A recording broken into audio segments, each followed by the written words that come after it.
Good day and happiness, life, mga ka-Life Change. Welcome ulit sa ating FB Reels, Leonardo Pulintan at ating YouTube channel, Life Change OFW Journey. So sa panahon ito mga ka-OFW, hindi ako nagsisisi sa mga pinundar ko before. Kasi before, nag-ipon ako, nagpundar ako. Yung iba nagagamit personal use, yung iba naman nagagamit for business use. But ngayon ko na-appreciate yung value ng aking mga pinundar. Kasi yung mga pinundar ko noon, kung ipupundar mo siya ngayon, baka hindi na tayo makabili kasi sobrang mahal na. Okay? So, example, may nabili tayong mga lupa before, rights lang siya pero okay naman na napapakinabangan na ngayon. Yung rights ngayon almost 500 square meter na lupa. So meron na siya nakatayong bahay na 2 unit na paupahan na siya.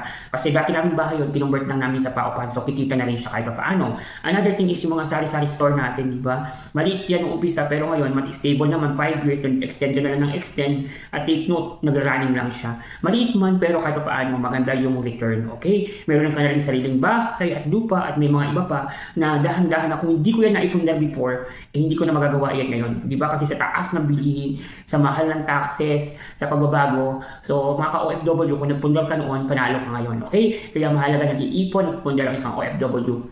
Kailangan yan sa buhay natin para magkaroon tayo ng life change. Okay?